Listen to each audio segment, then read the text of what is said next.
Hello everypony, I'm Critical Thought and welcome to my review of Rainbow Falls. This episode is brought to us by Corey Powell, who burst on the scene in Season 3 with Sleepless and Ponyville, and returned later in the season with Just for Sidekicks. The former was good, despite some issues with padding, but the latter was one of the worst episodes of the season. Honestly, I don't know what to make of Mr. Powell at this point. Let's watch and find out. This episode begins with Rainbow Dash preparing to practice for the qualifying rounds of the Equestria Games aerial relay race alongside Fluttershy, okay, and Bulk Biceps. What? I know that no pony is going to be able to compete with Dashie when it comes to speed in the sky, but really? This is the best Ponyville had to offer for her teammates?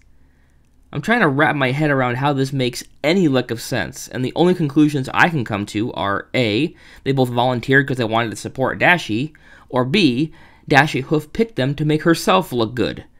Either way, Ponyville kinda loses. Though I have to admit, Michael Dobson really gets to shine in this episode and really bring Bulk Biceps to life. The comedic factor of him being on this team kinda picks up the slack from how nonsensical it is from a plot standpoint. Not so fast! If you're gonna be good, you're gonna be better with some of my apple brown betties in you. They're perfect. Anyone else get the feeling that Pinky and AJ being in this scene was done purely because they already had the VAs in the booth and figured they might as well get some filler lines in? I mean, Pinky provides a little comedy near the end, but AJ literally has no reason to be there. Look at her. She's just like, howdy, remember me? AJ? Yep, I exist. Also, apples. Theme. Good luck, Rainbow Dash. Sorry we couldn't fly with you on the aerial relay, but the air sprinters needed us too. Too bad we can only compete in one event. But rules are rules. I find it funny how the episode tries to address its own stupidity here and comes up with an explanation for it, but, like, surely there must have been other able-bodied Pegasi in Ponyville besides these two. I can buy that Twy can't compete with them because she's supposed to sit with the other princesses in the skybox, but I have a hard time believing that there are only 3 Pegasi in all of Ponyville who are decent flyers. Nice try, Mr. Powell, but I ain't rolling over that easily. And we will make it to the games once every pony carbo loads on my apple brown betties. Is this entire episode just going to be one giant infomercial for Applejack's pastries? I know a lot of people complain about this episode, but I have to say, every time I watch it, the scenery of Rainbow Falls just melts my complaints away. While we did see a little of it in one of Corey Powell's other episodes, Sleepless and Ponyville, this is our first true extended look at it. All the bright colors and rainbows are just complete eye candy to behold, perhaps only rivaled by some of the locations from the MLP movie. The art directors absolutely nailed this locale. There she is! Is my tie on straight? How's my tail? What do I say to her? Oh, right, she's just in this episode that I'm reviewing and isn't here. Right. Damn. One day, my beautiful Griffin Queen, our paths will cross. Love knows no concept of dimension! One of the complaints I've seen about this episode, though, is that it's one giant ego trip for Rainbow Dash, with everyone treating her like she's the greatest thing since Hayburgers. I do kind of see where they're coming from, though. It's like the lessons of mysterious Ne'er-do-well were completely forgotten here. I know that episode wasn't great, but it at least serves a purpose to the growth of Rainbow's character. It's kind of a shame it was just abandoned here. Give us some clouds! Give us some down! And what do you get? Clouds down! Well, that was the absolute lamest cheer I've ever heard. Cloudsdale ain't qualifying in any cheer squad competitions, I'll tell you that much. Dashie gets bummed out at how much more cohesive of a unit the Wonderbolts are, and fears that her own team won't stand a chance against them. First off, wow. Way to be a great friend and inspire confidence to Flutters and Bulk, Dashie. Secondly, again, this could have been avoided if you picked literally any 2 other Pegasi. After Soren clips his wing and injures it during practice, Spitfire and Fleetfoot immediately offer Dashie a spot on the roster for practicing not even 30 seconds after Soren is wheeled away to the hospital. Dash hesitates, not wanting her team to feel abandoned or leave them at a disadvantage, but Fleetfoot convinces her to go along with it behind her team's back.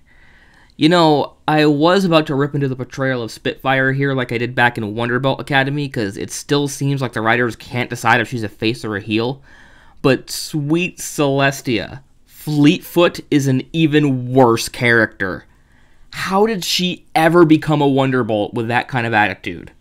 After a little training montage showing Rainbow trying to split her efforts between both teams, Twilight finally catches her in the act and calls out her disloyalty, saying the Ponyville team needs more help than the Wonderbolts do. Dashie actually ends up being brutally honest here, saying how she just prefers working with the winners. A few moments later, Spitfire and Fleetfoot come over to ask Dashie if she would like a permanent spot on the Cloudsdale team. Of course, this means you won't be able to fly for Ponyville.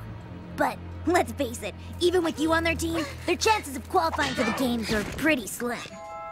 It's actually surreal how much of an absolute bitch Fleetfoot is. The Wonderbolts give Dash some time to think it over, as she is obviously conflicted between her dream of flying with the Wonderbolts and supporting her friends. If this sounds familiar, it is.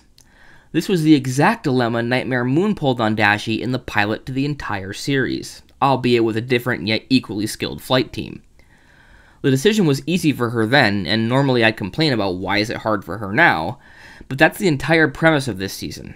Season 4 is all about the girls having their elements put to the test to deem if they are truly worthy of what lies in the secret box. Also, I love how Dashie asks Twi for advice here, and Twi, who is by far best pony in this episode, basically tells her, no, you have to figure this out for yourself. Of course, Twi knows what should be done in this situation, but she also knows just giving Rainbow the answer won't stick with her. Dash has to make a choice and live with the consequences for it to actually sink in. Celestia was right. Twi has come such a long way from that pony who is worried about not turning in a report on time. So, what does Rainbow choose? Whoa! Woe is me! No! She chooses not to choose. She fakes a serious injury so she can avoid having to fly for either team. I love how Twi immediately sees through this act, and once Dashie's in the hospital and everyone else leaves, drops some more wisdom on this lazy pony. You know, choosing not to choose isn't really a decision. Just after Twi leaves, it's revealed that Rainbow is bunked next to Soren, and upon striking up a conversation, they uncover a devious realization.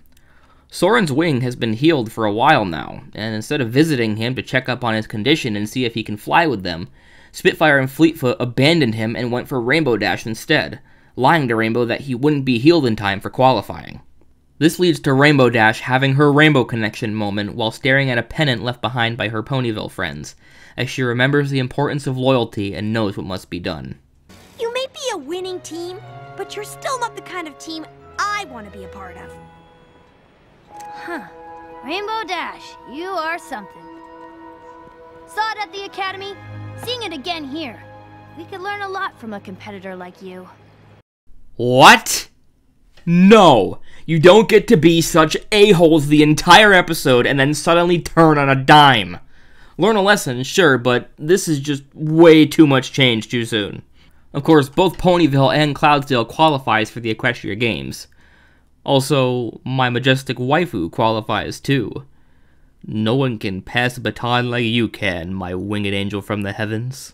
Finally, we close out this episode with a shot of a Wonderbolt's pin that Spitfire gives to Dashie upon qualifying, that shimmers with a rainbow hue, indicating another key for the box has been found. So, what did I think of Rainbow Falls?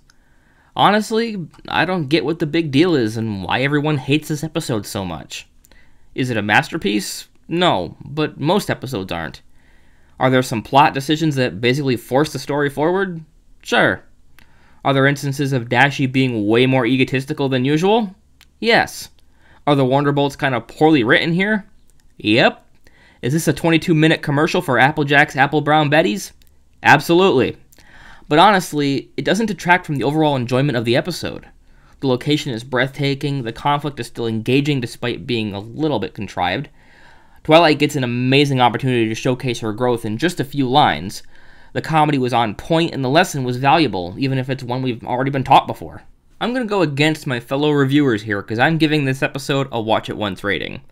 There are far worse Rainbow Dash episodes to watch than this one. All in all, I think you'll enjoy this one for at least one sit-through. As always, I'm Critical Thought, and I'll see you all in my next video. Never stop thinking critically.